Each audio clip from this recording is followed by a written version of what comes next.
Press के मित्रों कहना पड़ता है, मगर ये मित्र का काम तो करते नहीं है। ये उसको आ रहे हैं, बट इनका जो रिमोट पकड़ते हैं पीछे से, वो गरीबों की बात नहीं करने देते। आपने कभी देखा टीवी पे किसान को, मजदूर को, छोटे व्यापारी को, बेरोजगार को कभी देखा टीवी पे? तो हिंदुस्तान में 50% पिछड़ा वर्ग है, जानते हो आप? जानते हो? तकरीबन 8% आदिवासी वर्ग है, 15% दलित वर्ग है। कितना हुआ? 50, 15 और 8 कितना हुआ? 73।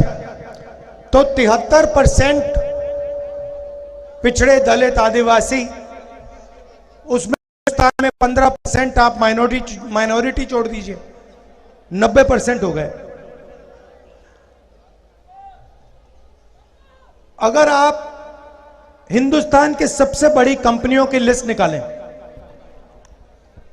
उनके मालिकों के नाम उसमें आपको 90% से एक आदमी नहीं मिलेगा, एक नहीं मिलेगा। 3-4% में से नाम निकलेंगे। सीनियर मैनेजमेंट देख लीजिए, हिंदुस्तान की, गुजरात की कोई भी बड़ी कंपनी देखिए, सीनियर मैनेजमेंट को देखिए, जो बड़े बड़े अफसर होते हैं, उनके नाम निकालिए, 90% से आपको एक नहीं मिलेगा। मीडिया के, कंपनी के मालिक निकालिए, लिस्ट निकालिए, मैंने निकाली है, देखनी है तो मैं आपको दिखा दूंगा, उसमें आपको 90% का एक नहीं मिलेगा।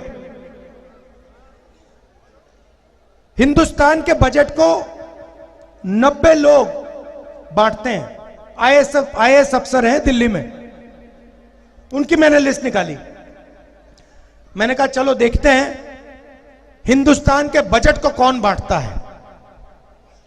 पिछड़ों की आबादी 50%, 90 अफसरों में से 3 पिछड़े वर्ग के, और छोटी छोटी मंत्रालयों में दलित 3, आदिवासी यहां पे बहुत है हमारे, आदिवासी एक अफसर है 90 में से। आपकी आबादी 8%, अफसर एक है। और अगर हिंदुस्तान की सरकार बजट में 100 रुपए खर्च करती है, तो दलित, पिछड़े, आदिवासी अफसर 73% 6 रुपए पर भागीदारी रखता है। 100 में से 6 रुपए आदिवासी, दलित, पिछड़े वर्ग के अफसर डिसाइड करते हैं, बाकी वही 3-4% डिसाइड करते हैं। आदिवासियों की आबादी 8% है। 100 रुपए अगर हिंदुस्तान की सरकार खर्च करता है, 10 पैसे आप लोगों के अफसर डिसाइड करते हैं। तो मैंने सवाल पूछा, भाई ये 73% है कहां? बड़ी बड़ी कंपनियों में नहीं है? प्राइवेट अस्पतालों की लिस्ट निकालो, मालिकों की लिस्ट निकालो, बड़े बड़े डॉक्टरों की लिस्ट निकालो, अपोलो, एस्कॉर्ट्स, सबके मालिकों की लिस्ट निकालो, सब सीनियर मैनेजमेंट की लिस्ट निकालो, 73% में से आपको एक नहीं मिलेगा, एक नहीं मिलेगा। प्राइवेट कॉलेजेस, यूनिवर्सिटी की लिस्ट निकालो, 73% का वहां पे आपको मालिक एक नहीं मिलेगा। तो मैंने सिर्फ यह कहा कि देखिए, चोट लगती है तो अस्पताल में एक्सरे होता है। पहले डॉक्टर कहता है तुम्हारे हाथ में चोट लगी है, देखते क्या हुआ। तो मैंने सिर्फ यह बात बोली कि देखिए, जाति जनगणना होना चाहिए। इससे क्या होगा?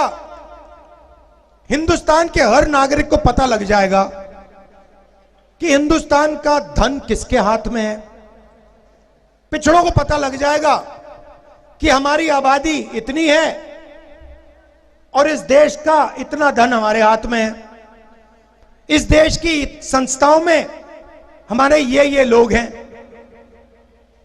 बजट बढ़ता है तो हमारी इतनी भागीदारी बनती है। दलितों को पता लग जाएगा, गरीब जनरल कास्ट को भी पता लग जाएगा आप कितने हो और आपकी भागीदारी कितनी। जिस दिन मैंने यह कहा उस दिन नरेंद्र मोदी कहते हैं कि हिंदुस्तान में कोई जाति नहीं है। अच्छा, अगर हिंदुस्तान में कोई जात नहीं है तो आप अपने आप को ओबीसी कैसे कह रहे हो? आप हर भाषण में कहते हो मैं ओबीसी हूं, और जब जाति जनगणना का टाइम आया, एक्सरे का टाइम आया, तो आपके उद्योगपति मित्रों ने आपको एक इशारा किया, आपने कह दिया हिंदुस्तान में कोई जात नहीं है, सिर्फ गरीब है, अमीर है ना? एक उद्योगपति है गौतम अदानी, आप उसको बहुत अच्छी तरह जानते हो ना? हिंदुस्तान के एयरपोर्ट अदानी, हिंदुस्तान के port Adani, mining Adani, power generation Adani, solar power Adani, wind power Adani, Himachal से अदानी, जहां भी देखो एयरपोर्ट भी, जहां भी देखो, ये देखो, ये भी, जहां भी देखो आपको एक ही व्यक्ति दिखाई देगा। रेलवे भी है भैया, अगर सब कुछ बोलना पड़े यहां पे मतलब 2-3 घंटे लग जाएंगे, तो मैंने मेन बातें बोली हैं। तो राजनीति कैसे हो रही है? 2-3% लोगों को देश का सारा धन पकड़ा जा रहा है। मैं 4000 किलोमीटर चला हूं कन्याकुमारी से कश्मीर, ठीक है? रास्ते पे हजारों युवा मुझे मिले। सबसे बड़ा मुद्दा हिंदुस्तान में बेरोजगारी है। इस देश में युवाओं को रोजगार मिल ही नहीं सकता, यह सच्चाई है। पहला मुद्दा बेरोजगारी, दूसरा मुद्दा महंगाई। इस देश में युवाओं को रोजगार मिल ही नहीं सकता, कुछ भी कर लो। क्यों? क्योंकि जीएसटी लागू की, नोटबंदी लागू की। भैया आपने शर्ट खरीदी, कितने की खरीदी? ये आपका नाम क्या है? 1200 की खरीदी। जीएसटी कितनी दी आपने? देखो आप जानते भी नहीं हो, आपके जेब में से पैसा उठा के ले गए, आपका बटुआ उठा के लेके भाग गए, आपको मालूम भी नहीं पड़ा, पता भी नहीं लगा। मैं बताता हूं,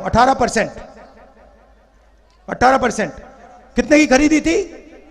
1200 की। अगर यही शर्ट गौतम अदानी खरीदता, ठीक है, 1200 की, वो कितना टैक्स देता? वही 18% देता, उतना ही देता जितना इन्होंने दी। इनकी आमदनी 20,000 रुपए, 50,000 रुपए, उनकी आमदनी लाखों करोड़ रुपए, यही उतना टैक्स दे रहा जितना है। आपके जेब में से पैसा जा रहा है, 73% के जेब से पैसा निकल रहा है। देश की रक्षा का पैसा कहां से आता है? आपके जेब से आता है। शिक्षा का पैसा कहां से आता है? आपके जेब से आता है। स्वास्थ्य का कहां से आता है? आपका आता है। बीमा योजना का पैसा कहां से आता है? आपके जेब से आता है। जाता कहां है? सीधा आपके जेब में से निकल रहा है। और जैसे इन्होंने बोला, भैया मुझे मालूम ही नहीं कितनी जीएसटी दी मैंने, मुझे मालूम ही नहीं। सीधा अदानी जी की जेब में, बड़े बड़े उद्योगपतियों की जेब में। आपने राम मंदिर का इनॉग्रेशन देखा? सबने देखा। राष्ट्रपति आदिवासी है ना, उनका चेहरा आपने देखा टीवी पे? उन्होंने क्या गलती की? आदिवासी है इसलिए अंदर नहीं जाने दिया। अंदर सिर्फ आरएसएस वाले थे। आपने वहां पे अंदर कोई किसान देखा गरीब? ये कोई देखा? मजदूर देखा? पिछड़ा, दलित, आदिवासी ना। 73% का उसके अंदर एक आदमी नहीं था। अदानी जी देखे, अंबानी जी देखे, बॉलीवुड देखा आपने, पूरा का पूरा बॉलीवुड देखा उसके अंदर, बड़े बड़े क्रिकेट के खिलाड़ी देखे, गरीब एक देखा आपने? तो फिर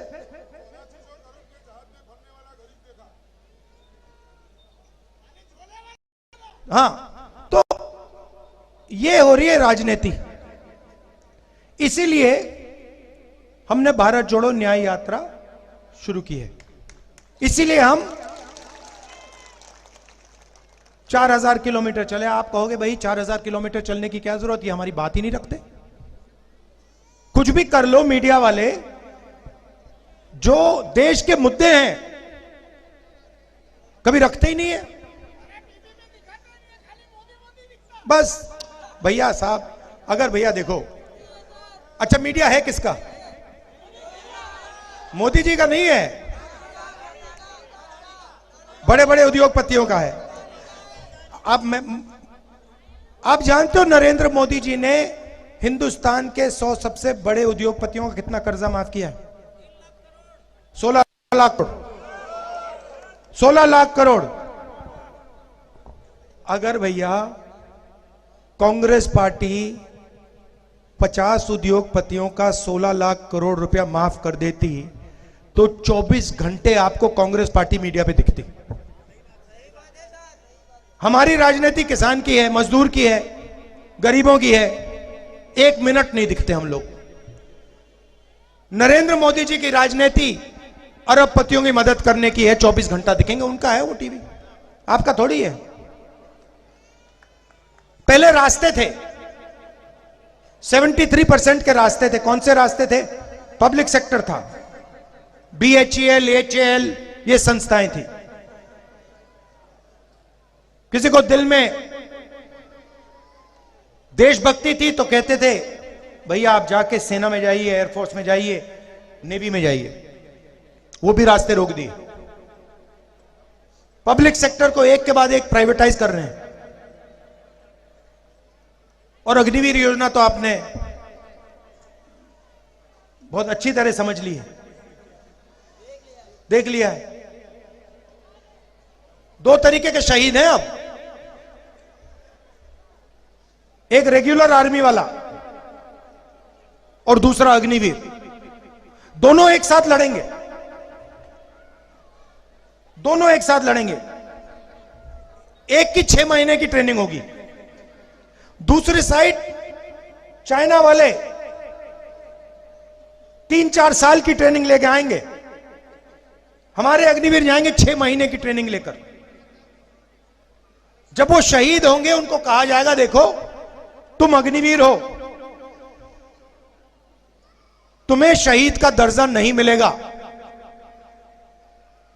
तुम्हारे परिवार को पेंशन नहीं मिलेगी।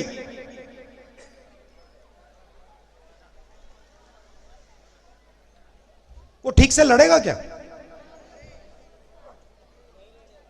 सवाल नहीं उठता। उसको मालूम है कि अगर मुझे कुछ हो गया तो सेना मेरी परिवार की रक्षा नहीं करेगी। और उसके साथ जो लड़ेगा, जो अग्निवीर नहीं है, वो कहेगा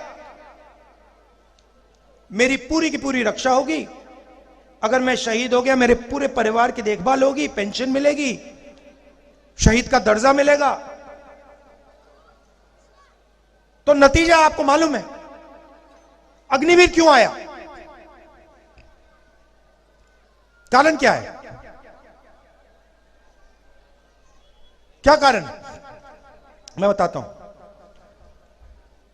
ट्रेनिंग का बजट कम करना है, पेंशन का बजट कम करना है, और वो जो पैसा ट्रेनिंग और पेंशन में जाता था वो हथियार खरीदने में डालना है।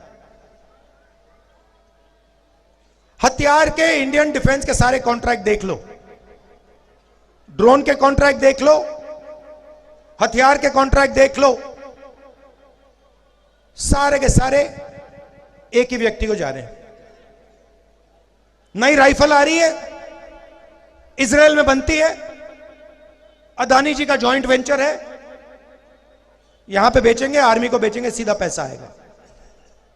पहले कारतूस इंडियन ऑर्डिनेंस फैक्ट्री बनाती थी, अब आने वाले समय में गोला बारूद कारतूस अदानी जी बनाएंगे, राइफल अदानी जी बनाएंगे, हिंदुस्तान की आर्मी खरीदेगी। इंटरनेट पे जाओ, मेरी बात मत मानो, इंटरनेट पे जाओ, अदानी डिफेंस लिख लो, उसमें देख लो कहां की राइफल बन रही है, कौन सी राइफल बन रही है, ड्रोन कहां का है, कैसे बेच रहे हैं, सब लिखा हुआ है वहां पे। तो ये हो रहा है देश में, जनता को बांटते हैं, नफरत फैलाते हैं, एक धर्म को दूसरे धर्म से लड़ा देंगे, जात को जात से लड़ा देंगे, भाषा को भाषा से लड़ा देंगे, नफरत फैला देंगे, और फिर उसके बीच में आपका सारा का सारा धन सीधा वहीं 2-3 लोगों की जेब में चला जाए। यह लड़ाई है, यह कांग्रेस पार्टी और बीजेपी के बीच में फर्क है, यही लड़ाई हो रही है। आपने हमारा यहां इतने प्यार से स्वागत किया, यात्रा में आपने अपनी शक्ति दी, अगले दिनों में मैं आपसे मिलूंगा, बहुत टाइम मिलेगा मिलने के लिए, सेल्फी लेने के लिए, हाथ मिलाने के लिए। आप सबका दिल से धन्यवाद करना चाहता हूं। नमस्कार।